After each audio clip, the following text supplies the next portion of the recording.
मेरा आप सबसे सिर्फ एक ही निवेदन है, यदि आपको वाकई लगता है कि आपको ये जो मनुष्य जीवन मिला है ये बहुत ही कठोर तपस्या के बाद मिला है या इसके पीछे बहुत ही बड़ा उद्देश्य है, तो सबसे पहले एक सही गुरु की खोज कीजिए। गुरु के मार्गदर्शन में जब आप जीवन को चलाएंगे तो आपके कंठ से ग्रास जो आप लेते हैं, जिसको हम कहते हैं खाना पीना ग्रहण करना, उन सब का आपको पूर्ण लाभ मिलेगा। दूसरी बात, 3 ऐसी चीजें हैं जिनकी सेवा आपको इस जीवन में सबसे सुलभ है और सबसे सहज है, जो आपको धर्म, आपके संस्कार और आपके परिवार तीनों से जोड़ सकती है। पहला, पिता, परपिता, परपितामह, ये 3 ऐसी पीढ़ियां हैं जिनकी सेवा में, जिसकी सेवा आपको मिले वो कीजिए। पिता अर्थात आपके पिता, परपिता अर्थात आपके दादाजी, परपितामह अर्थात आपके पिताजी के दादाजी।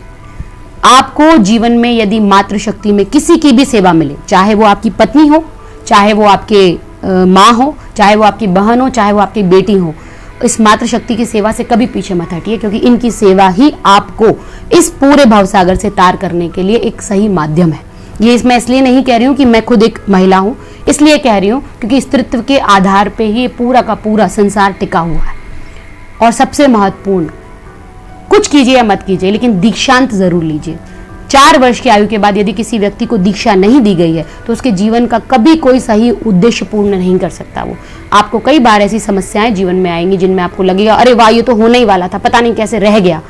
वो रहना, छूटना, 99 पे चेकआउट होना, ये सब खत्म हो जाएगा यदि आपके पास दीक्षा होगी, क्योंकि दीक्षा से आपको गुरु मंत्र की प्राप्ति होती है, जिससे त्रिदेवों की पूर्ति होती है। अपने माता पिता और गुरु की सेवा, इससे बड़ा इस दुनिया में कोई भी धर्म, कोई भी कर्म नहीं है। दुनिया में कुछ करें या ना करें, लेकिन ये 3 चीज़ों को यदि आप अपना लेंगे तो शायद आपको आने वाले समय में सिर्फ सफलताएं मिलेंगी, असफलताओं से आपका दूर दूर तक कोई वास्ता ही नहीं रहेगा।